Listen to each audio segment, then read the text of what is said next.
नमस्कार दोस्तों, स्वागत है आपका अपने YouTube चैनल बीपीएस एजुकेशन में। मैं वीरेंद्र प्रताप सिंह। आज हम बात करने वाले हैं इलाहाबाद हाई कोर्ट के प्रैक्टिस सेट ग्रुप सी के बारे में, यानी जो आपका स्टेनो और क्लर्क का एग्जाम होगा तो उसके लिए प्रैक्टिस सेट कैसा आएगा। ठीक है, और भैया ग्रुप डी में भी यहाँ से क्वेश्चन आएंगे।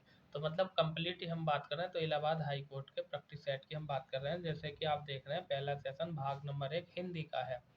तो चलिए देर किस बात की, पहले क्वेश्चन की हम शुरुआत करते हैं। पहला क्वेश्चन हमारा इस प्रकार है कि स्वभावतः का अंग्रेजी पर्यायवाची क्या होगा। तो स्वभावतः का अंग्रेजी पर्यायवाची की यदि मैं बात करूं तो इसका हो जाएगा option number B correct answer, यानी as a matter of course. ठीक है ना, ऑफ कोर्स, ये हो जाएगा ऑप्शन नंबर ए, इसका विल बी राइट आंसर। आगे बात कर रहे हैं क्वेश्चन नंबर 2 की। क्वेश्चन नंबर 2 में क्या रखा, कोयल का शुद्ध वर्तनी विश्लेषण क्या होगा। देखो, अगर मैं कोयल को शुद्ध रूप में लिखूंगा तो इसको तोड़ कर लिखूंगा। आधा क बनेगा, फिर आपका पूरा ओ बनेगा, फिर ये बनेगा, फिर ए बनेगा, फिर ले और ए। ठीक है ना, कोयल, ये बनेगा आपका इसका, यानी ये तोड़ के लिख रखा है इन्होंने वर्तनी में। अगले क्वेश्चन की बात करता हूँ। अगला क्वेश्चन है, वाचस्पति किस समास का समास्त पद है।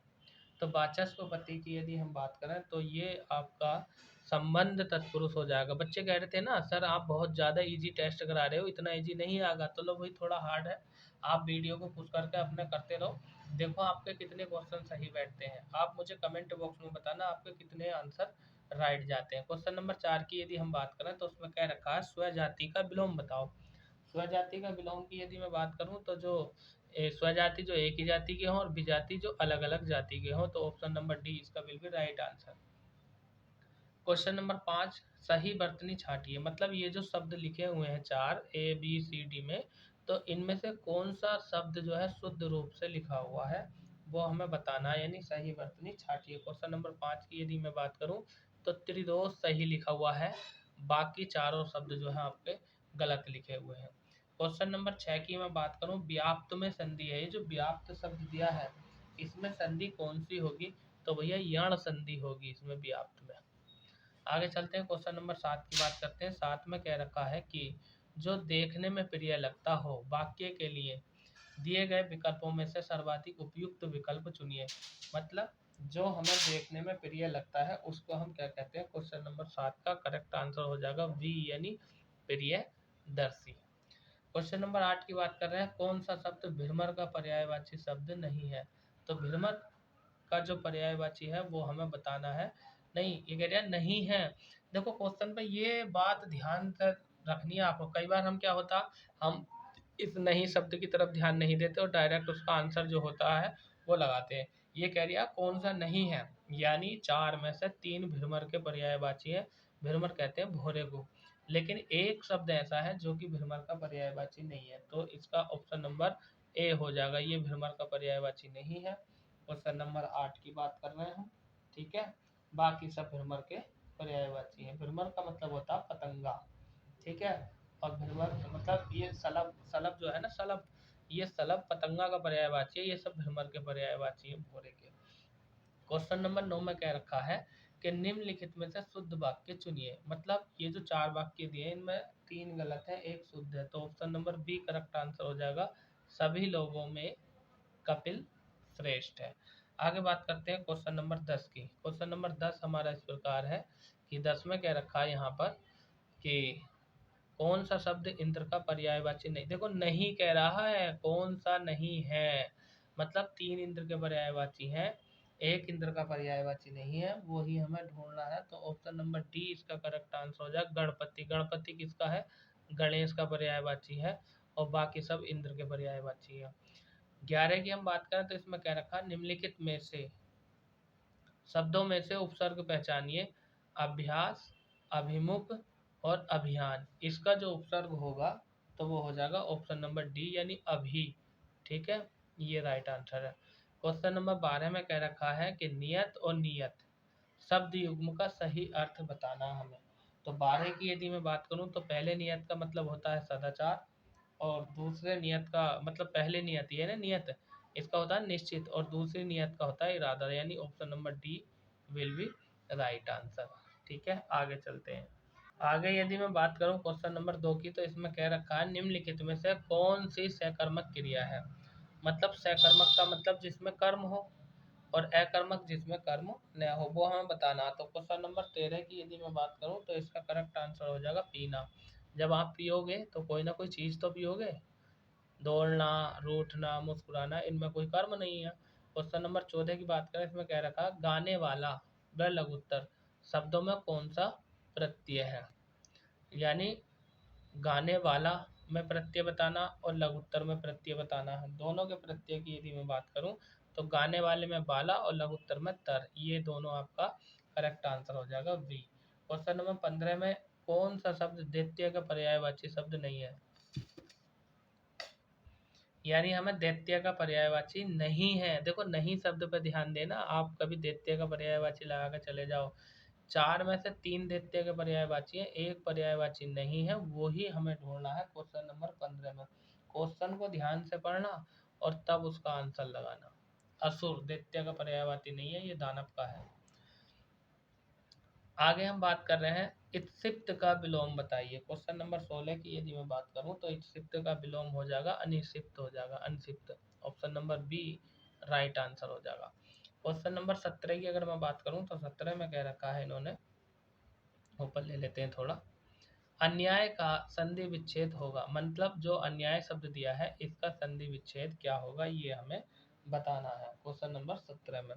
तो अन्याय का हो जाएगा अन्य प्लस अन्य, अन्य अन्य अन्याय हो जाएगा, यानी 17 का हो जाएगा option number B right answer. देखो कितना अलग निकला है कि नहीं है। आप कह रहे थे ना भारी वाला प्रैक्टिस सेट कराओ, हार्ड वाला लो। आज थोड़े क्वेश्चन में हार्ड लेकर आया हूँ। अब आप बताना कि ये इजी है या हार्ड है। ऐसा भी नहीं है कि भाई साहब पेपर बिल्कुल इजी आएगा, ऐसे भी नहीं है बिल्कुल हार्ड आएगा, पेपर नॉर्मल आएगा। आप निश्चिंत रहो, मैं उसी हिसाब से प्रैक्टिस सेट करा रहा हूँ। और ये सारे के सारे प्रैक्टिस सेट जो मैं करा रहा हूँ, आपने यदि निकाल दिए तो निश्चित ही आपका इलाहाबाद हाई कोर्ट में अच्छे मार्क्स आएंगे और आप सिलेक्शन पा जाएंगे। ठीक है, मैं प्रैक्टिस करा रहा हूँ, आप लोग भी प्रैक्टिस कीजिए। बाकी आप कैसा करके आएंगे पेपर, ये आपके ऊपर डिपेंड करता है। आपकी मेहनत, आपकी तैयारी कैसी है, उसी हिसाब से आपके नंबर आएंगे। ठीक है, माइनस मार्किंग है नहीं, सारा ही पॉजिटिव है। 100 के 100 क्वेश्चन, कोई माइनस मार्किंग नहीं है। मैं तो ये कहूँगा सारे क्वेश्चन करके आना, लेकिन कोशिश करना कि गलत ना हो, सही करना। सेवा सदन, सेवा सदन किसका उपन्यास है, तो ये मुंशी प्रेमचंद का उपन्यास है सेवा सदन। क्वेश्चन नंबर 18 का आंसर हो जाएगा ऑप्शन नंबर बी। 19 की मैं बात करूं, गंगे कहा जाता, यानी गंगे गंगे गंगे किसे कहा जाता है, ये हमें बताना है। क्वेश्चन नंबर 19 की यदि मैं बात करूं, तो जो महाभारत में भीष्म थे ना, यानी गंगा पुत्र, गंगा का पुत्र यानी गंगे, यानी भीष्म को कहा जाता था, भीष्म पितामह को, जिन्हें इच्छा मृत्यु का वरदान था। उन्होंने, ये ऐसे व्यक्ति थे जिन्होंने पूरा महाभारत का युद्ध देखा था और उसके बाद ही इन्होंने अपने प्राण त्यागे थे। द्वित्व, द्वित्व का प्रयोग किस शब्द में नहीं हुआ है, ये हमें बताना है। तो द्वित्व के प्रयोग की यदि मैं बात करूं, तो देखो द्वित्व मतलब सच्चा। द्वित्व का मतलब ये होता है कि जिसमें एक शब्द दो बार आए। देखो इसमें ग 2 बार आया, इसमें आदत है कुत्ता है ना, इसमें आदत है, लेकिन इसमें ल एक ही बार आया, तो इसमें द्वित्व का प्रयोग नहीं हुआ है। बाकी सब में द्वित्व का प्रयोग हुआ है। क्वेश्चन नंबर 21 की यदि मैं बात करूं, तो इसमें कह रखा संकर शब्द का अर्थ है।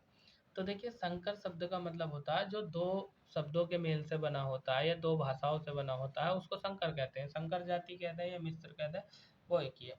अगले क्वेश्चन की यदि मैं बात करूं, तो क्वेश्चन नंबर 22 से लेकर के 25 तक जो है हमारे ये निर्देश दिया है। इसमें हमें क्या करना है, इसमें हमें ये करना है कि आपको ये पैसेज पढ़ना है और पैसेज पढ़ने के बाद क्वेश्चन करने हैं। तो आप पहले पैसेज देख लो भैया, आप पहले पैसेज देख लो। यानी क्वेश्चन नंबर देखो यहाँ पर दिया है, यानी 22 से 25 तक आपने इसको पढ़कर आंसर लगाने हैं। इसको आप खुद करोगे, मैं नहीं कराऊंगा क्योंकि समय बहुत लगेगा, बार बार पढ़ना पड़ेगा, छोटा करना पड़ेगा। ठीक है, आप जो है इसको पढ़ लीजिए या आप इसका स्क्रीनशॉट ले लीजिए। ठीक है, लो आप इसका स्क्रीनशॉट ले लो और क्वेश्चन नंबर 22 से लेकर 25 तक, यानी 22, 23, 24, 25 आपको करने हैं। स्क्रीनशॉट ले लो इसका। देखो अब मैं आपको इसके क्वेश्चन दिखा देता हूँ।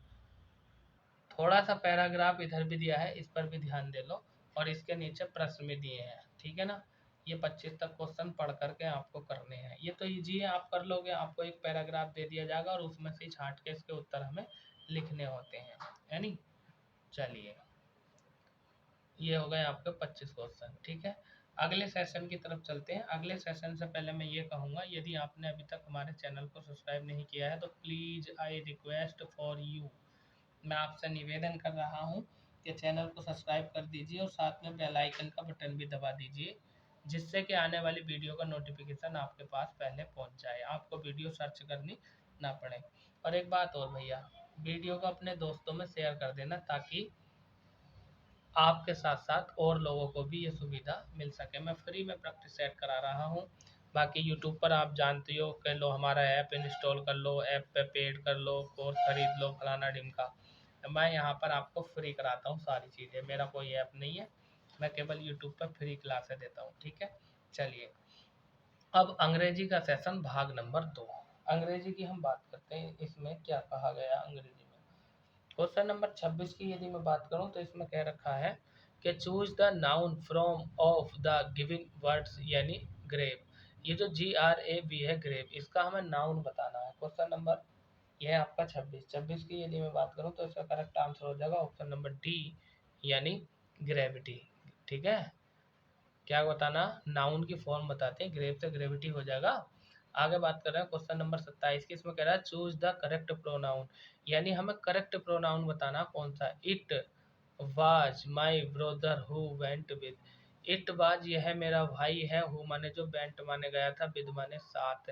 तो हमें इट के हिसाब से जो है प्रोनाउन चूज करना है। तो इसका करेक्ट आंसर हो जाएगा option number it was my brother who, हाँ ठीक है। इसका करेक्ट आंसर हो जाएगा ऑप्शन नंबर ए, यानी 27 का आंसर हो जाएगा हर, ठीक है। आगे चलते हैं। लड़की के द्वारा बात की गई है, तो अपने के लिए लड़की के साथ हर आती है, लड़के के साथ ही जाती है। 28 में क्या रखा, find out the correct word of the asked grammatical category of the given words, यानी ये जो हमें एडजेक्टिव और एसेंट, ये जो एसेंट दिया है ना, इसका हमें एडजेक्टिव ढूंढना है कौन सा है। तो क्वेश्चन नंबर 28 की यदि मैं बात करूं तो इसका एडजेक्टिव हो जाएगा एंसुअल, ठीक है ना, एंसुअल हो जाएगा, ठीक है। ये आपका विल बी राइट आंसर। आगे बात कर रहे हैं क्वेश्चन नंबर 29 की, वर्ब ऑफ, यानी ये जो शब्द दिया है, ठीक है ना, अल्टरनेशन, इसका हमें वर्ब बताना है क्या है। तो देखिए भैया, इससे जो वर्ब बनेगी क्वेश्चन नंबर 29 से, वो बनेगी आपका अल्टरनेट, ऑप्शन नंबर सी, ये वर्ब है। आगे बात कर रहे हैं क्वेश्चन नंबर 30 की, इसमें कह रखा है choose the adverb from the following alternative, मतलब एडवर्ब, यानी एडवर्ब का मतलब होता है क्रिया विशेषण, हमें ये बताना है। क्वेश्चन नंबर 30 की यदि मैं बात करूं तो इसका करेक्ट आंसर हो जाएगा ऑप्शन नंबर ए, यानी हार्डली, ये इसकी वर्ब हो जाएगी, एडवर्ब। आगे चलते हैं, क्वेश्चन नंबर 31 की बात करें तो 31, 32, 33 तक ले लेते हैं। चलिए, 31 में कह रखा है Roshan would have failed he not studies, ठीक है ना, throughout of the year, यानी रोशन फेल हो गया क्योंकि उसने पिछले साल अच्छे से तैयारी नहीं करी थी। तो हमें ये बताना कि जो फेल्ड है इसके साथ कौन सा वर्ड, कौन सी प्रीपोजिशन, किसका यूज यहाँ पर ठीक ढंग से किया जाएगा। तो देखिए, फेल्ड के साथ इफ, यदि, यानी option number D will be right answer, question number 31। 32 की बात कर रहे हैं हम। क्वेश्चन नंबर 32 में कह रखा है कि fill in the blank with the correct preposition, यानी ये जो खाली जगह दी है यहाँ पर कौन सा प्रीपोजिशन इन चारों में से आएगा, ये हमें बताना है। क्या है, द जज एक्वेटेड हिम द मर्डर चार्ज, यानी देखिए जज ने उसके ऊपर मर्डर चार्ज लगा दिया। क्वेश्चन नंबर 32 की यदि हम बात करूं तो इसके साथ जो प्रीपोजिशन एक्वेट के साथ जो आती है वो ऑफ आती है, वी आंसर हो जाएगा, रट लो। क्वेश्चन नंबर 33 की अगर मैं बात करूं तो 33 में कह रखा है which of the following has the same vowel sound, यानी कौन से ऐसे हैं वोवेल्स हैं जिनका साउंड समान निकलता है। क्वेश्चन नंबर 33 में यदि मैं बात करूं तो देखिए सी सी सेट, ठीक है ना, तो से साउंड आ रहा है सी सी सेट, तो सी ऑप्शन हो जाएगा। 34 में कह रहा है fill in the blank with the suitable grammatical give given below the sentence, यानी sorry there is truth in what he says. ठीक है, क्वेश्चन नंबर 34 की मैं बात कर रहा हूँ, तो इसमें ये बताना है देयर इज ट्रुथ यानी लिटिल, वह थोड़ा, ट्रुथ सच बोला, इन भाट माने क्या, ही माने उसने, से माने कहा, उसने क्या थोड़ा सच कहा, यानी लिटिल का प्रयोग होगा यहाँ पर थोड़े के सेंस में। क्वेश्चन नंबर 35 की अगर हम बात करें तो 35 में कह रखा है इसने कि the game should be fielded by now the underlined auxiliary suggest, यानी ये जो आपका दिया है शुड, इसके बारे में पूछ लिया है कि शुड फिनिश्ड बाय नाउ, यानी अंडरलाइन जो है इसके बारे में हमें सजेस्ट करना है। कुल मिलाकर के क्वेश्चन नंबर 35 की अगर मैं बात करूं तो इसका राइट आंसर हो जाएगा ऑप्शन नंबर डी, यानी प्रोडक्शन। आगे चलते हैं, आगे हम बात कर रहे हैं क्वेश्चन नंबर 36 की। क्वेश्चन नंबर 36 में कह रखा है complete the sentence with appropriate word your handwriting should be, मतलब कहने का ये है कि कंप्लीट यानी वाक्य का पूरा करो अपनी हैंडराइटिंग के अनुसार, योर हैंडराइटिंग शुड बी, कहने का मतलब ये है क्वेश्चन नंबर 36 की अगर मैं बात करूं तो भैया इंटेलिजेंटेबल यानी इंटेलिजेबल, ये ऑप्शन नंबर बी इसका राइट आंसर हो जाएगा। क्वेश्चन नंबर 37 में क्या रखा, द पैसिव वॉइस यानी जैसे एक्टिव पैसिव होता है ना, तो उसी में से ये क्वेश्चन आया है। The passive voice we make butter from milk is, यानी ये जो वाक्य है इसकी पैसिव वॉइस कौन सी बनेगी, ये हमें बताना है क्वेश्चन नंबर 37 में। तो इसका राइट आंसर हो जाएगा ऑप्शन नंबर डी, यानी butter is made for milk, यानी जो मक्खन है वो दूध से बनाया गया है। ठीक है, आगे हम बात कर रहे हैं क्वेश्चन नंबर 38 की। इसमें कह रखा है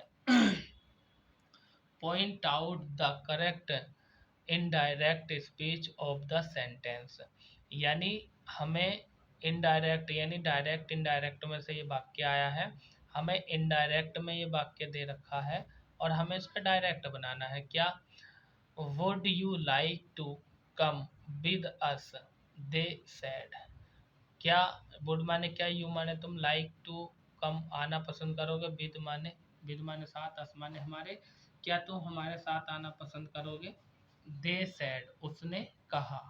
तो ये इनडायरेक्ट में दिया है, हम डायरेक्ट इसका बनाएंगे तो कैसे बनेगा, क्वेश्चन नंबर 38 का डायरेक्ट बनेगा ये, दे आस्क्ड मी उसने मुझसे पूछा, क्या पूछा, इफ यदि तुम, I would like to come with me, come with them. ठीक है, तो देखो यदि हम बात करें एक्टिव पैसिव की, तो भैया मैं एक क्लास एक्टिव पैसिव की डाल दूंगा, एक डायरेक्ट इनडायरेक्ट की भी डाल दूंगा, टेंशन मत लो, चैनल को सब्सक्राइब कर लो, आपके पास नोटिफिकेशन आ जाएगा। डायरेक्ट इनडायरेक्ट एक्टिव और पैसिव, इसकी पूरी मैं क्लास डाल दूंगा एक एक दो पार्ट में, एक पार्ट में डायरेक्ट इनडायरेक्ट, एक में एक्टिव पैसिव। क्वेश्चन नंबर 39 में कह रहा है find out the grammatically wrong sentence, मतलब ग्रामर की दृष्टि से इनमें से कौन सा सेंटेंस गलत दिया है, ये हमें पहचानना है क्वेश्चन नंबर 39 में। तो भैया ये जो ऑप्शन नंबर सी है ना, ये गलत दिया है, तीनों सेंटेंस ग्रामर की दृष्टि से ठीक है। He hope to scores good mark, ये आपका गलत दिया है। आगे हम बात करते हैं क्वेश्चन नंबर 40 की। इसमें कह रखा है choose the correct figure of speech in the following sentence. तो ये तो मैंने पिछले सेट में भी कई बार आपको बता भी दिया, समझा भी दिया, यानी fair is full and full is fair, यानी हमें इसमें फिगर ऑफ स्पीच बतानी है क्वेश्चन नंबर 40 में। तो इसका आपको ये कई बार वाक्य आ गया है ऑक्सीमोरन, यानी आपका option number B right will be correct answer हो जाएगा। क्वेश्चन नंबर 41 की यदि मैं बात करूं तो इसमें कह दिया है choose the correct synonym of the word given below, मतलब ये जो शब्द दिया है, क्या दिया है ये, थ्रेसोन, इस थ्रेसोन का हमें सिनोनियम बताना, सिनोनियम का मतलब होता है पर्यायवाची शब्द। 41 का आंसर हो जाएगा ऑप्शन नंबर एक, क्या है ये, डिसलॉयल्टी। ठीक है ना, लॉयल्टी माने क्या होता, उसका उल्टा कर दिया डिसलॉयल्टी। बताएंगे आप इसका हिंदी अर्थ क्या होता? चलिए कमेंट बॉक्स में बता दीजिएगा इसका हिंदी अर्थ क्या होता है। क्वेश्चन नंबर 42 की यदि मैं बात करूं तो इसमें क्या रखा है, choose the correct antonym of the following word. यानी ये जो शब्द दिया है, क्या दिया है, एक्सपेडिट। ये जो एक्सपेंडिट शब्द दिया है इसका हमें एंटोनियम मतलब विलोम शब्द बताना है, मतलब उल्टा बताना है। क्वेश्चन नंबर बात कर रहे हैं हम 42 की यानी 42। तो इसका ऑप्शन नंबर ये हो जाएगा डीले। डीले का मतलब होता है देरी से और इसका मतलब हो जाता तेजी से या जल्दी से। ठीक है, डी यानी C option correct answer. Question number 43 की बात कर रहा है, चूज द करेक्ट प्रीफिक्स। यानी प्रीफिक्स से होता है एक सफिक्स होता है, मतलब उपसर्ग और प्रत्यय की बात कर रहा है। तो प्रीफिक्स द फॉलोइंग वर्ड्स, यानी बिलीफ और ये दिया है रेस्पेक्ट, इन दोनों का हमें प्रीफिक्स बताना है। इनके प्रीफिक्स की अगर मैं बात करूं तो क्वेश्चन नंबर 43 का करेक्ट आंसर हो जाएगा ऑप्शन नंबर सी यानी डिस है। क्वेश्चन नंबर 44 की यदि मैं बात करूं तो 44 में कह रखा है कि in the word floor the phonetic ट्रांसर यानी ट्रांसरशिप ट्रांसस्क्रिप्ट, और ये क्या है, थोड़ा मेरा यहाँ ढक गया, ट्रांसक्रिप्शन इज। कहने का मतलब ये है, ये जो शब्द दिया है इसके अंदर जो मतलब फॉलोअर्स है यानी फ्लोवर, इसका हमें यानी फोनेटिक ट्रांसफरेटिक ये शब्द बताना है। क्वेश्चन नंबर 44 की अगर मैं बात करूँ तो ऑप्शन नंबर ए इसका हो जाएगा फ्लोवर का यानी फ्लोर हो जाएगा। ठीक है, आगे चलते हैं। क्वेश्चन नंबर 45 की मैं बात करूं तो इसमें क्या कह रखा है, जरा सुन लीजिए इसकी कहानी भी। इसमें कह रखा है इसने, choose the word with correct spelling. यानी 45 में कह रिया है ऐसा कौन सा शब्द है जिसकी स्पेलिंग ठीक है लिखी हुई, वो हमें ढूंढना। मतलब चार में से तीन की स्पेलिंग गलत दे रखी है और एक की स्पेलिंग शुद्ध है लिखी हुई क्वेश्चन नंबर 45 में। तो भैया 45 का ए ऑप्शन ही ठीक है ना, अर्थमेटिक, इसकी स्पेलिंग सही है, बाकी सबकी स्पेलिंग गलत है। इसमें जेड आता है एलजेब्रा। क्वेश्चन नंबर आगे हम बात कर रहे हैं, डायरेक्शन का मतलब होता है निर्देश। यानी क्वेश्चन नंबर 46 से लेकर के 50 तक क्या कह रहा है, read the following passage carefully and answer the question given below it. मतलब ये जो पैसेज दिया है, इस पैसेज में से आगे 46 से लेकर 50 तक क्वेश्चन दिए हैं, उन क्वेश्चन के आंसर इसमें से छांट के लिखने हैं। मैं आपको अलग से पैसेज करके बता दूंगा कि किस तरह से हम पैसेज छांटते हैं और पैसेज में से हम आंसर देते हैं। तो आप एक बार इसका स्क्रीनशॉट ले लो, ये आपका पैसेज हो जाएगा। और मैं क्वेश्चन अभी आपको दिखाता हूँ, मैं बताऊंगा, अभी मैं छांटूंगा तो बार बार इधर से चलो इधर को चलो, क्योंकि कैमरे में जितना आ रहा है स्क्रीन इतना मैं दिखा रहा हूँ। ठीक है, तो आप इसका स्क्रीनशॉट ले लो। अब मैं आपको क्वेश्चन दिखा देता हूँ। देखो भैया, अभी पैसेज इधर भी दिया है, यानी पैसेज बहुत बड़ा, थोड़ा दूसरी साइड था थोड़ा इस साइड है, इतना बड़ा पैसेज है। स्क्रीनशॉट ले लो और क्वेश्चन 46 से 50 तक अब मैं नीचे आपको दिखा देता हूँ। इसमें क्या करना, आपको पैसेज पढ़ना है, पैसेज पढ़ने के अनुसार ही इसके अर्थ आपको बताने हैं। ठीक है, चलिए, ये हो गया 46, 47, 48 और 49, और ये हो गए तुम्हारे पूरे 50। ये क्वेश्चन है। ठीक है, अगर ये सेशन आपको अच्छा लग रहा हो तो आप वीडियो को लाइक ज़रूर कर देना और चैनल को सब्सक्राइब। ठीक है, अगले पोर्शन की बात करते हैं। अगला हमारा पोर्शन नंबर 3 वो है जीके यानी सामान्य ज्ञान। भाग नंबर 3 सामान्य ज्ञान। क्या कह दूँ, सामने का ज्ञान सामने का ज्ञान नहीं है भैया, पीछे का ज्ञान है ये सामान्य ज्ञान। क्वेश्चन नंबर 51 में क्या कह रखा है, 51 में कह रखा है आपका, विश्व में कौन सा देश चांदी का सबसे बड़ा उत्पादक है? तो मैक्सिको में पूरे विश्व में सबसे ज़्यादा चांदी का उत्पादन किया जाता है। Option number C correct answer. Question number 52 में कह रखा है, निम्नलिखित में से किस उत्पाद पर शुद्धता के लिए हॉलमार्क चिन्ह अंकित किया जाता है?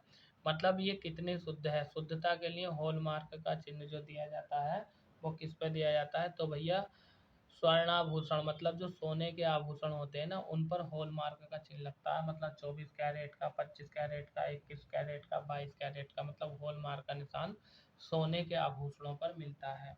शुद्ध सोना जिस पर हॉलमार्क का निशान होता लगा हुआ वह कहलाता है। क्वेश्चन नंबर 53 की यदि मैं बात करूं तो इसमें पूछ रहा है कि महानदी कहाँ से निकलती है। भैया छत्तीसगढ़ का रायपुर से महानदी निकलती है। ठीक है। क्वेश्चन नंबर 54 की यदि मैं बात करूं तो 54, 55, 56, 57 इन सब की हम बात कर लेते हैं। 54 में क्या रखा है, इंडिया विंग्स फ्रीडम पुस्तक के लेखक कौन है, यानी इंडिया आज़ाद हो चुका है। तो इंडिया विंग्स फ्रीडम पुस्तक के लेखक की यदि मैं बात करूं तो option number B Maulana Abul Kalam Azad, very very most important है, ये पुस्तक पूछी जाती है। 54 का आंसर हो जाएगा बी। वहीं हम बात करें क्वेश्चन नंबर 55 की, तो इसमें कह रखा है कि जनगणना किस अनुच्छेद में वर्णित है। भारतीय संविधान का अनुच्छेद 246 है, इसमें जनगणना का उल्लेख है, यानी क्वेश्चन नंबर 55 का आंसर हो जाएगा ऑप्शन नंबर बी। वहीं अगर मैं बात करूं क्वेश्चन नंबर 55 की, तो ये हो गया। 56 की बात कर लेते हैं। रेडियो तरंगे पृथ्वी पर किस मंडल में वापस परावर्तित होती है, मतलब जो रेडियो तरंगे हैं वो पृथ्वी के किस मंडल में से वापस परावर्तित हो जाती हैं। क्वेश्चन नंबर 56 का करेक्ट आंसर हो जाएगा ऑप्शन नंबर डी, यानी आयन मंडल। ठीक है। आगे हम बात कर रहे हैं क्वेश्चन नंबर 57 की, ऑपरेशन फ्लड किससे संबंधित है। तो ऑपरेशन फ्लड की यदि हम बात करें तो ये दुग्ध उत्पादन से है, यानी डॉक्टर वर्गीज कुरियन ने जो है ना श्वेत क्रांति यानी ऑपरेशन फ्लड चलाया था। आगे बात कर रहे हैं क्वेश्चन नंबर आगे 58 की यानी 58 की। 58 में क्या रखा है, कीर्तन नृत्य भारत के किस राज्य का प्रसिद्ध लोक नृत्य है। कीर्तन नृत्य की यदि मैं बात करूं तो ये पश्चिम बंगाल का प्रसिद्ध प्रसिद्ध लोक नृत्य है। आगे चलते हैं भैया। अगला क्वेश्चन देखो, आपको अगर अपने से करना है ना तो आप अपने से भी कर लो। जैसे अभी मैं 59 क्वेश्चन पे हूँ और मैंने दिखा कितने दिए 62 सॉरी। तो आप वीडियो को पुश करो और अपने हिसाब से आंसर चुनो और लगा दो, बाद में सही तो मैं आपको बता ही रहा हूँ। क्वेश्चन नंबर 59 की यदि मैं बात करूँ तो इसमें क्या रखा, अर्जुन पुरस्कार किस क्षेत्र में उत्कृष्टता के लिए प्रदान किया जाता है। तो आपने ये बताना है 59 में कि अर्जुन पुरस्कार किससे संबंधित है, तो खेल कूद के क्षेत्र में अर्जुन पुरस्कार दिया जाता है। क्वेश्चन नंबर 60 की बात करें, इसमें क्या रखा, डिस्कवरी ऑफ इंडिया पुस्तक के लेखक कौन है। तो भैया क्वेश्चन नंबर 60 का करेक्ट आंसर हो जाएगा ऑप्शन नंबर ए। ये तो बहुत फेमस है, पंडित जवाहरलाल नेहरू जो कि भारत के पहले प्रधानमंत्री थे, इन्होंने ये पुस्तक लिखी थी जिसका नाम था डिस्कवरी ऑफ इंडिया यानी भारत एक खोज। आगे हम बात कर रहे हैं क्वेश्चन नंबर 61 की यानी 61। इसमें कह रखा है निम्नलिखित युगों में से सिंधु सभ्यता किस युग में आती है। तो सिंधु सभ्यता की यदि मैं बात करूं तो आद्य ऐतिहासिक काल में आती है, यानी कहने का मतलब ये है ऐसा काल जिसमें लिपि थी परंतु उसको पढ़ा नहीं गया, तो वो आदि ऐतिहासिक काल कहलाता है। उत्तर प्रदेश के वर्तमान राज्यपाल कौन है। अगर मैं बात करूं क्वेश्चन नंबर 62 की, तो वर्तमान यानी 2024 की ही बात कर लेता हूं, तो आनंदीबेन पटेल उत्तर प्रदेश की राज्यपाल है और मुख्यमंत्री वहीं योगी आदित्यनाथ है। क्वेश्चन नंबर 63 यानी 63, प्रसिद्ध इंपीरियल पैलेस कहाँ पर है। तो भैया जो भारत के अंदर प्रसिद्ध है इंपीरियल पैलेस, उसकी यहाँ पर बात कर रहे हैं क्वेश्चन नंबर 63 में, तो ये हो जाएगा आपका टोक्यो। ठीक है, भारत का नहीं है, इंपीरियल पैलेस जो है वो टोक्यो यानी जापान की राजधानी टोक्यो में है। आगे हम बात कर रहे हैं होंडुरास की मुद्रा क्या है। देखिए ये कोई देश है जिसका नाम है होंडुरास। इस देश की मुद्रा के बारे में हमें बताना है, तो ये मुद्रा है आपकी लेम्पिरा की, जो लेम्पिरा है इसकी मुद्रा का नाम है होंडुरास। क्वेश्चन नंबर 65, गिरह की गति का नियम किससे प्रतिपादित किया गया था। यानी गिरह की गति के नियम हमें किसने दिए थे, क्वेश्चन नंबर 65 में हमसे ये पूछा है। तो जो केपलर था ना, केपलर वैज्ञानिक था, खगोलविद था, इसने ग्रहों की गति के नियम दिए थे, मतलब कौन सा ग्रह किस दिशा में घूमता है। क्वेश्चन नंबर 66 में क्या रखा, मानव शरीर में ग्लूकोज इस रूप में संग्रहित होता, मतलब मानव का जो शरीर है उसके अंदर जो ग्लूकोज है वो किस रूप में इकट्ठा होता, संग्रहित होता है। क्वेश्चन नंबर 66 में यही पूछा है, तो ग्लाइकोजन के रूप में संग्रहित होता है। क्वेश्चन नंबर 67 की यदि हम बात करें तो 67, 68, 69 इनको देख लेते हैं।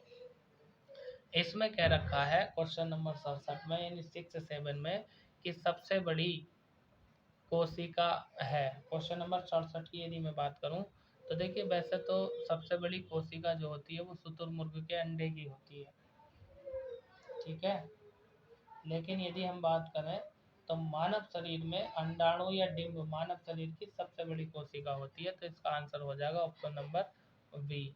अगर आप ये सोच रहे हैं ना शुतुरमुर्ग का अंडा लगाने की, तो ये आपका आंसर गलत है, क्योंकि मानव शरीर की बात कर रहा है, यहाँ पर बात छिपा रखी है। मानव शरीर की सबसे बड़ी अंडाणु या डिंब कोशिका होती है, ठीक है। आगे चलिए, क्वेश्चन नंबर 68 में हमसे कह रखा है कि निम्नलिखित में से कौन सी एक धातु है जो कमरे के ताप पर तरल रहती है। मतलब इनमें से कौन सी धातु है जो कमरे के ताप पर तरल रहती है, चिपकी रहती है, पतली रहती है। क्वेश्चन नंबर 68 में हमसे यही पूछ रहा है, ठीक है। तो 68 का करेक्ट आंसर हो जाएगा ऑप्शन नंबर ए, यानी ब्रोमीन धातु की बात कर रहा है। आगे हम बात कर रहे हैं ध्वनि तरंगें होती हैं, तो भैया ध्वनि तरंगें कैसी होती है, इनकी प्रकृति बतानी है हमें। ध्वनि तरंगें जो होती हैं वो अनुदैर्ध्य होती हैं। अगला प्रश्न हमसे पूछ रखा है कि WBC का जीवन काल कितना होता है। क्वेश्चन नंबर 70 की बात कर रहा है। WBC का जीवन काल 13 से 20 दिन होता है, यानी सबसे कम होता है 13 से 20 दिन WBC का जीवन काल, ठीक है। आगे हम बात कर रहे हैं, क्वेश्चन नंबर हमारा है 71 में कह रखा है क्या कि वायुमंडलीय हवा में सबसे प्रचुर घटक क्या है। कुल मिलाकर के 71 में ये बताना है कि वायुमंडल में सबसे ज़्यादा क्या होता है। और नाइट्रोजन 78% होती है, 21% आपकी ऑक्सीजन होती है, बाकी सारी चीज़ें कम होती हैं, 1% के अंतर आ जाती हैं। आगे हम बात कर रहे हैं क्वेश्चन नंबर 72 की। 72 में हमसे ये पूछ रखा है कि मलेरिया रोग किसके कारण होता है। मलेरिया रोग जो होता है वो प्रोटोजोआ के कारण होता है। 72 का आंसर हो जाएगा ऑप्शन नंबर सी। वहीं हम बात करें क्वेश्चन नंबर 73 की, तो कह रखा है क्या कि कृत्रिम वर्षा बीजारोपण का निर्माण के माध्यम से होता है। कृत्रिम वर्षा बीजारोपण, इसका निर्माण किसके कारण होता है। क्वेश्चन नंबर 73 का ऑप्शन हो जाएगा डी, यानी बादल के द्वारा होता है। आगे बात करते हैं क्वेश्चन नंबर 74 और क्वेश्चन नंबर 75 की। तो 74 में कह रखा है वायुमंडल में ओजोन परत हमें किससे बचाती है। तो वायुमंडल की जो ओजोन परत होती है भैया, वो हमें जो बचाती है वो बचाती है सूर्य की पराबैंगनी किरणों से। अगर ओजोन परत नहीं होगी तो सूर्य की किरणें सीधी पड़ेंगी और पृथ्वी पर सारी चीज़ें नष्ट हो जाएंगी, यानी आग लग जाएगी और मनुष्य में त्वचा का कैंसर हो जाएगा और ख़त्म हो जाएगा। अगला क्वेश्चन नंबर 75, सीसा यानी लेड का सबसे महत्वपूर्ण अयस्क है और वो कौन सा ये बताना है। तो इसका सबसे महत्वपूर्ण अयस्क जो होगा ऑप्शन नंबर ए होगा, यानी गैलेना। अब भाई साहब ये देखो 32 मिनट हुए, 32 मिनट में 75 क्वेश्चन आपको हल करा दिए। इससे ज़्यादा सुपर फास्ट कोई नहीं कराएगा और इससे बेहतर तरीका मुझे नहीं लगता कि फालतू की बकवास करनी शुरू कर दो। खाली क्वेश्चन और उसका आंसर, यही तो होता प्रैक्टिस सेट का मतलब, और क्या होता। क्वेश्चन नंबर 76 में हमसे यहाँ पर कह रखा है क्या, गणित यानी भाग 4 हमारा गणित शुरू हो गया। 76 में कह रखा है इसने 8 मीटर लंबे 6 मीटर चौड़े एक कमरे के फर्श को ढकने के लिए 4 डेसीमीटर की भुजा यानी वर्गाकार वाली कुल कितनी टाइल्सों की आवश्यकता होगी। सुन लो भैया, एक कमरा है 8 मीटर लंबा 6 मीटर चौड़ा है, उसका फर्श बिछाना हमें ढकना, तो 4 डेसीमीटर की भुजा यानी वर्गाकार वाली कुल कितनी टाइल्स की आवश्यकता होगी। क्वेश्चन नंबर 76 की यदि मैं बात करूं तो इसने हमें लंबाई दे रखी है भैया, लंबाई कितनी दी है 8 मीटर, चौड़ाई कितनी दी है हमें इसने 4 मीटर, ठीक है। ये भी मीटर में है और ये भी मीटर में है। अब सबसे पहले तो मैं ये काम करूँगा कि फर्श का क्षेत्रफल निकाल लूँगा, यानी फर्श का क्षेत्रफल की यदि मैं बात करूँ तो इसका क्षेत्रफल हो जाएगा लंबाई गुणा चौड़ाई, यानी 8 गुणा 6 और 8 छंग कितने होते हैं 48 मीटर। ये जो 48 मीटर का फर्श है इसे ढकने के लिए हमें कितने टाइल्सों की ज़रूरत होगी, जबकि टाइल्स की ये दिया है, टाइल्स जो है 4 डेसीमीटर की भुजा वाली है। तो सबसे पहले यदि हम बात करें तो इस वर्ग मीटर के डेसीमीटर बना लो, तो मैं क्या करूँगा इसको 100 से गुणा कर दूंगा, यानी 48 गुणा 100 और ये आ जाएगा आंसर तुम्हारा डेसीमीटर में, मतलब 4800 क्या हो गया ये ये हो गया आपका डेसीमीटर। डेसीमीटर हो गया। अब हमसे पूछ दिया है क्या, क्योंकि एक वर्ग में 100 डेसीमीटर होते हैं ना, इसलिए 100 से गुणा करी। अब हमसे कह दिया है एक टाइल्स का क्षेत्रफल निकालो। टाइल्स ये कह दिया भुजा कितनी है, वर्गाकार। तो मैं टाइल्स का क्षेत्रफल निकालता हूँ। टाइल्स का क्षेत्रफल, टाइल्स के क्षेत्रफल की यदि बात करूँ तो 4 × 4 मतलब कितना हो जाएगा, 16 हो जाएगा। अब हमसे पूछ रहा है टाइल्स की संख्या। तो टाइल्स की संख्या यानी टाइल्स की संख्या की यदि मैं बात करूं तो कितना हो जाएगा, 4800/16। और हम बाहर से 16 16 48 कुल मिला के आ जाएगा आपका 300। और यही करेक्ट आंसर है, option number D will be right answer 76 का। आगे हम बात करते हैं क्वेश्चन नंबर 77 की। 77 में क्या कह रखा है इसने, 77 में हमसे कह रखा है ये इस सवाल को हल करना भैया।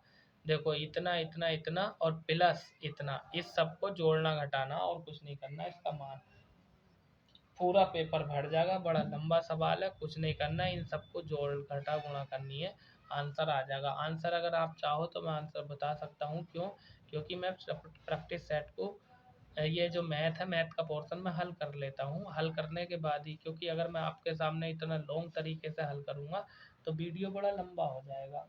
तो इसका आंसर हो जाएगा ऑप्शन नंबर यानी ए, इसका 2 आंसर आएगा भैया। ठीक है, आगे चलते हैं क्वेश्चन नंबर 78 की तरफ। देखिए क्वेश्चन नंबर 78 में क्या कहा है।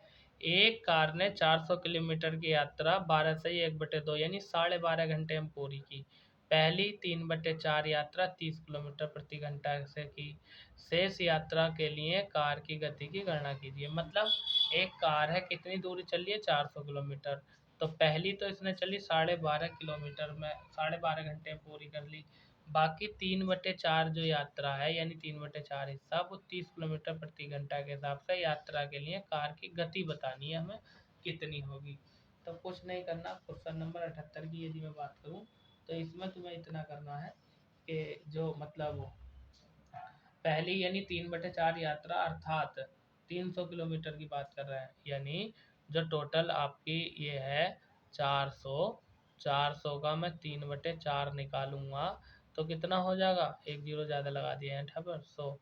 मतलब जो पहली बार चल रहा है, पहली बार कितनी चल रहा है, 100 या 300, पहली बार 300 चल रहा है।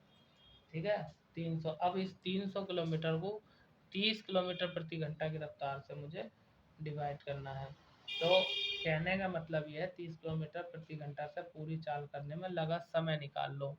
यानी हमारे पास समय होता है, समय के लिए सूत्र होता है क्या, दूरी बटे चाल, यानी 300/10। तो कुल मिलाकर के कितना आ जाएगा, 3 ढाई 30 मतलब 10 घंटे लगेंगे भैया इसे। 10 घंटे क्या आ गया हमारे पास, समय आ गया। अब जो शेष बचा है उसको निकाल लो।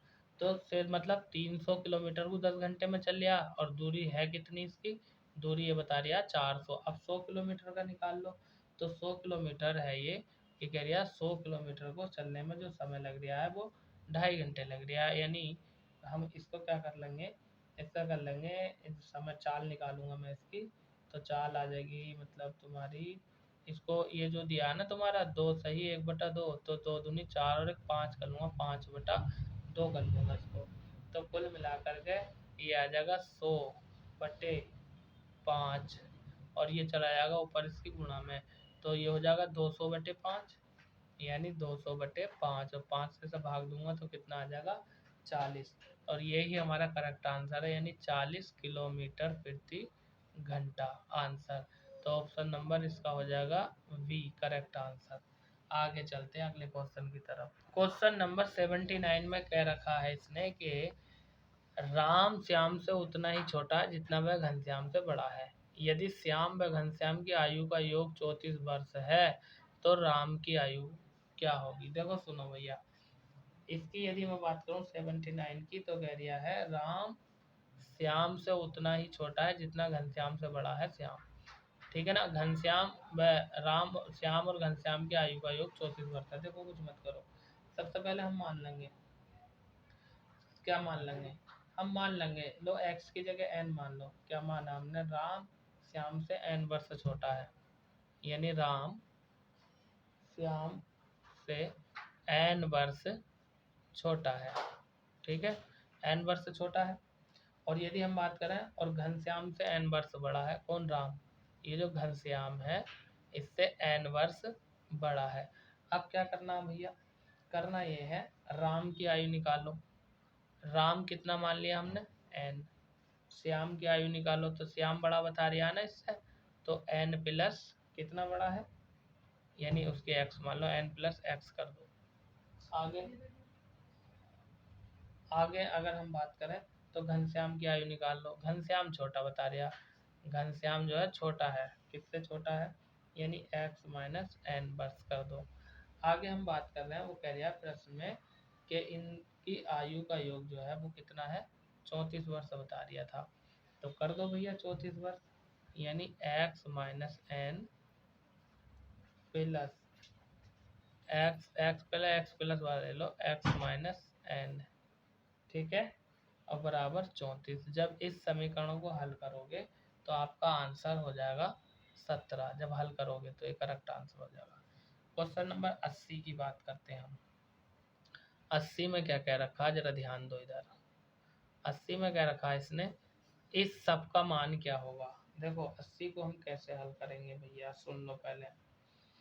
ये दे रखा अंडर रूट 2 की घात 3, 4 अंडर रूट 3, यहाँ से लाओ निकाल के, पहले 4 का वर्गमूल निकालेंगे, कितना निकलेगा 2, फिर 2 की घात 3 है, 2 की घात 3 का मतलब क्या होता है 8, और 8 में 2 जोड़ देंगे 10। इस तरह से आप हल करोगे, बड़े आराम से निकल आएगा, ठीक है, हाँ बहुत आराम से निकल आएगा, इजी तरीके से आप करके देखना, बिल्कुल हल्का सवाल है। चलिए आगे बात करते हैं। कुछ बच्चे यूँ कहते हैं सर सारे सवाल आप सोल्व करा देते हो, हमें तो करने का मौका नहीं देते, तो चलो भाई मैं आपको करने का मौका दे रहा हूँ। क्वेश्चन नंबर जो आपका 81 है, ठीक है, इसे मैं हल करा दूँ। चलो 82 आप कर लियो, 81 मैं करा देता हूँ। क्वेश्चन नंबर 81, ए एक कार्य को 20 दिन में, बी उसी कार्य को 40 दिन में पूरा कर सकता है, दोनों मिलकर उस कार्य को 5 दिन तक करें तो उस कार्य का कितना भाग शेष रह जाएगा।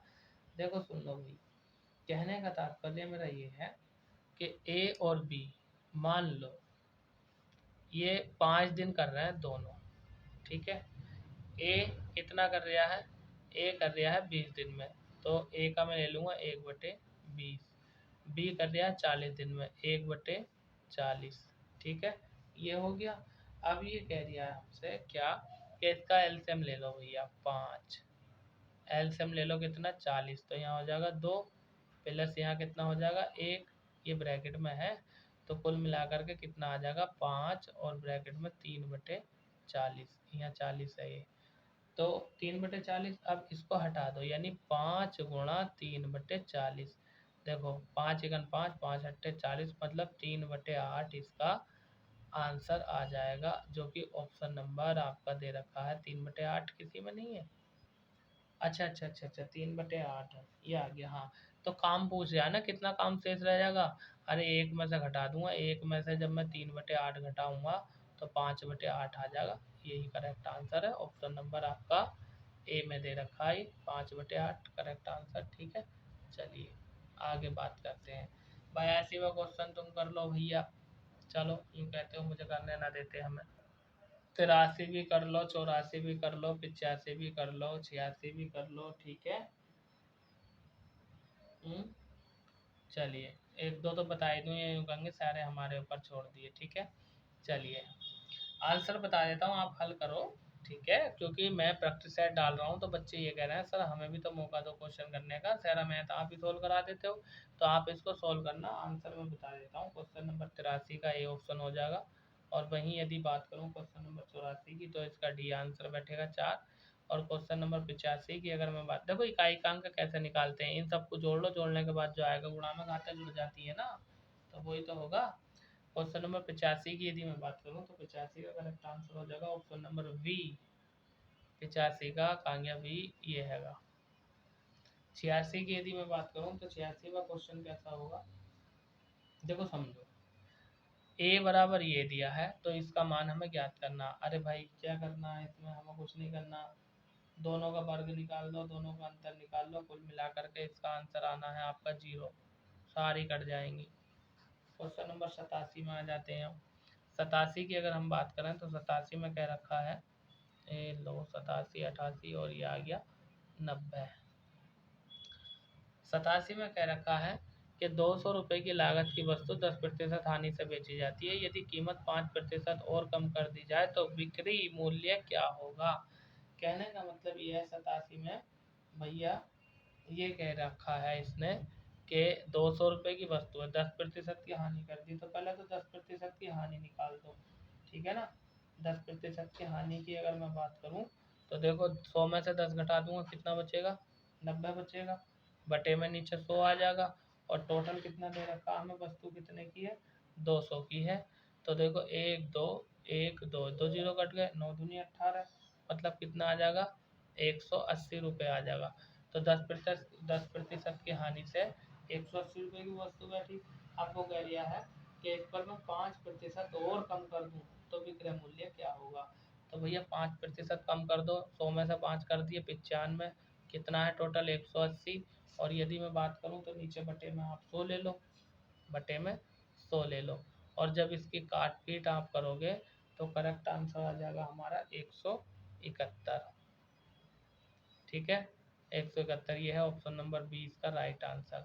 आगे बात करें क्वेश्चन नंबर 88 की, यदि विक्रय मूल्य पर लाभ 20% है तो लागत मूल्य पर लाभ कितना प्रतिशत होगा। क्वेश्चन नंबर 88 की बात कर रहे हैं।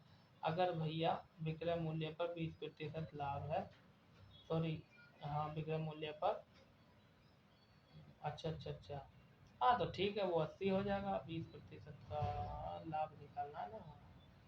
देखो विक्रय मूल्य पर 20% का लाभ है तो वो 120 की होगी, और लागत मूल्य पर लाभ का प्रतिशत कितना होगा। तो लागत मूल्य पर लाभ का प्रतिशत हमें निकालने के लिए ये करना होगा कि आपको करना होगा, यानी 20 रुपये का लाभ लेना, 80 रुपये की उनने 20 दी, गुणा 100 कर लो, 1 2, यानी एक ही जीरो कटेगा, 1 20 से काटो लो चलो, 20 पंजे 100 और 20 चौक 80, और 4 से काट दो 5 बार, 5 पंजे 25 आंसर आ जाएगा इसका, ठीक है, यानी option number D. Question number 89 में ये कह रखा है इसने क्या कि x अनुपात y 3:4, y अनुपात z 3:4, तो x plus Y plus Z बटे 3z का मान हमें बताना है। तो क्या करना है भैया इसमें, देखो इसमें ऐसा करना है, ये मैं बता देता हूँ आपको, ये दे रखा ना, तो इसे लिख दो x बटे वाई, और ये देखा 3:4 तो इसे लिख दो 3/4। यहाँ देखा y अनुपात z यानी y अनुपात z, तो 3:4, इन सब के मान रख देना, इसमें आंसर आ जाएगा। क्वेश्चन नंबर 90 की हम बात करते हैं, तो 90 में कह रखा हमसे 11 परिणामों का औसत 50 है, उनमें से 6 परिणामों का औसत 59 है, तो अंतिम 6 का वामन हो तो छठा परिणाम ज्ञात करो। अरे भाई 90 की यदि मैं बात करूँ तो पहले 11 का निकाल लो, तो 11 का कितना दिया 50, तो 11 गुणा 50 कितना हो गया, 11 पंजे 55, यानी 550 हो गया। आगे हम बात करते हैं, फिर कह दिया 6 का कितना 49, तो 6 गुणा 49 में कर लूँगा, जब 6 की गुणा करूँगा 6 54, हाथ से लगे 5, 6 चौक 24, 24 और 5 29, यानी 294 आ जाएगा। फिर अंतिम 6 का इसने कह रखा 52, तो अंतिम 6 का 6 गुणा 52, तो कर दो इसका, 6 दूनी 12, हाथ से लगा 1, 6 पंजे 30 और 1 31, इन दोनों को जोड़ करके जो भी आंसर आए इसमें से घटा दो, ठीक है ना। जब इन दोनों को मैं जोड़ूंगा तो इन दोनों का हो जाएगा 606, 606 में से मैं 550 घटा दूंगा, ठीक है, ये हो जाएगा आपका 606, इसमें से 550 घटा दूंगा, तो कुल मिलाकर के 56 मेरा राइट आंसर आ जाएगा। ऑप्शन नंबर डी इसका करेक्ट आंसर है। आगे चलते हैं, क्वेश्चन नंबर 91 में कह दिया है, भाई ज़्यादा भारी नहीं है, बहुत हल्का, 91 बयान में आप ही कर लेना, हो जाएगा, ठीक है, नहीं हो तो कमेंट बॉक्स में मुझे बता देना, मैं इसका आंसर बता देता हूँ आपको। क्वेश्चन नंबर 91 का आंसर क्या था, जब मैंने हल करा था तो डी था, और वहीं बयान में यानी खाली टंकी और पाइप वाला, इसका मैंने यानी शायद ये था सी, और देख लेना आप हल करके, ठीक है, मैं बता दूंगा। क्वेश्चन नंबर आगे निर्देश दिया है क्या कि 93 से 95 वृत्त में एक परीक्षा के विभिन्न विषयों में उत्तीर्ण छात्रों की संख्या को दर्शाएगा ना, उत्तीर्ण छात्रों की संख्या 500 है, इसका अध्ययन करके नीचे प्रश्नों के उत्तर दो। देखो भैया क्या करना, क्वेश्चन नंबर 93 से हमें 95 तक बताना, देखो समझो ये पाई चार्ट का सवाल है, ठीक है। यानी भाषा में 36%, विज्ञान में 32% और गणित में 30% और अन्य में 2%। तो इस पर हमें बताना है, कैसे बताएंगे। चलिए क्वेश्चन नंबर 93 से हम शुरुआत करते हैं। देखो 93 में इसने क्या कह रखा है। 93 में इसने कह रखा हमसे कि विज्ञान में उत्तीर्ण छात्रों की संख्या अन्य विषय के अनुत्तीर्ण छात्रों की कुल संख्या से कितनी कम है। यदि मैं बात करूं विज्ञान की, तो देखो विज्ञान का कितना दिया था, विज्ञान का दिया 32%। ये देख लो टोटल कितना दे रखा है इन्होंने, सवाल में 500 दे रखा। तो कैसे करेंगे, जरा ध्यान दो इधर। देखो ध्यान दो, 93 की बात कर रहे हैं हम, 93 की। तो देखो अनुत्तीर्ण मतलब कुल टोटल कितना दिया हमें, 500। अब 500 में से हमें बता दिया विज्ञान के कितने हैं, 32, है ना। तो हम क्या करेंगे, यानी 500 गुणा 32 और टोटल कितना होता है 100। 1 2 1 2, 32 को जब मैं 5 से गुणा करूँगा तो 32 पंजे 160 हो जाएगा, ठीक है। और यदि मैं बात करूँ वही अनुत्तीर्ण निकालने हमें, यानी ये तो पास वाले हैं, फेल वाले, यानी 500 में से 32 निकाल दूंगा, कितने बचेंगे, 68 बचेंगे, ठीक है। और गुणा बटे में 100, 2 जीरो 2 जीरो, और जब मैं 500 की 68 से गुणा करूंगा तो आंसर आ जाएगा मेरा 340, ठीक है। हमसे संख्या 160 तो ये है और 340 ये है, तो 340 में से जब मैं 160 घटाऊंगा तो 180 और यही मेरा आंसर हो जाएगा। क्वेश्चन नंबर 93 का ऑप्शन नंबर सी हो जाएगा। इसी तरह से बाकी सवाल हो जाएंगे, आप लोग कर लेना, ठीक है, आप लोग कर लेना। आगे चलो, यदि हम बात करें अगले क्वेश्चन की, क्वेश्चन नंबर 97, 98 और 99 और 100 इतने भारी नहीं है भाई, आप कर लेना, हल्के हैं, आराम से हो जाएंगे। बाकी आप लोग शिकायत कर रहे हैं ना, मैं प्रैक्टिस सेट डाल रहा हूँ, तो आप लोग ये कह रहे हैं कि सर मैथ को सोल्व करने का टाइम दो, ये मैथ हम खुद सोल्व कर लेंगे।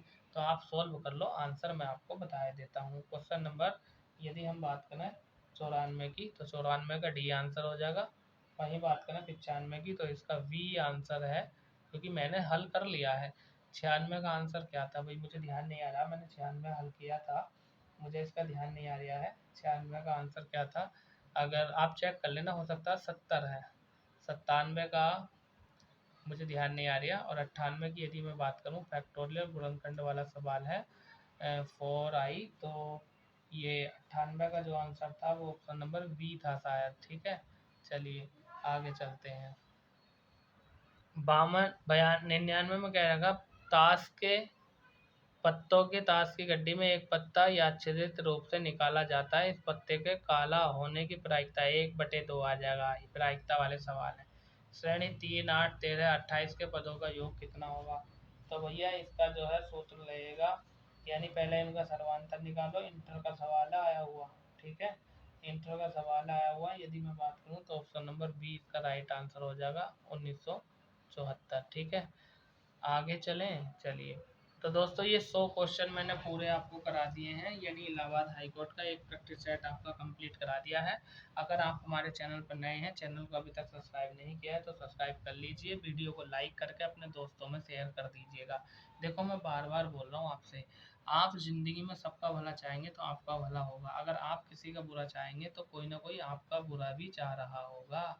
इसलिए भला करो दूसरों का, आपका भी भला होगा निश्चित ही, यह विधाता का नियम है। तो क्या करना है आपको, चैनल को सब्सक्राइब करना, अपने यार दोस्तों में वीडियो का लिंक शेयर कर दो, और ये प्रैक्टिस सेट जब तक पेपर होंगे तब तक डेली चलता रहेगा, ठीक है ना। अब इससे ज़्यादा भारी प्रैक्टिस सेट मैं यूँ नहीं कराऊंगा, क्योंकि इससे ज़्यादा भारी आएगा ही नहीं, पेपर नॉर्मल आएगा, आप निश्चित होकर तैयारी करते रहो, डेली प्रैक्टिस सेट निकालो। दीपावली का समय आ गया है, तो दीपावली में ज़्यादा टाइम वेस्ट मत करना, आपको पढ़ना है, पढ़ाई पे अपनी ध्यान देना है भाई। हमारी असली दीपावली उस दिन होगी, असली धनतेरस हमारी उस दिन होगी जिस दिन हमारी नौकरी का धन हमारे घर वालों के पास, अपने भाई बहन मम्मी पापा के पास, के लो मम्मी दीपावली पे ये सैलरी आई है और मैंने आपको अपनी तरफ से ये चीज़ ला के दी है, दीपावली पे गिफ्ट है ना।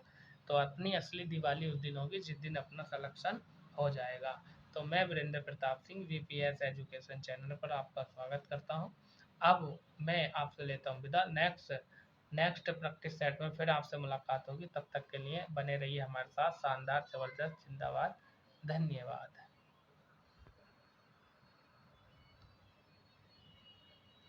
चैनल को सब्सक्राइब ज़रूर कर देना।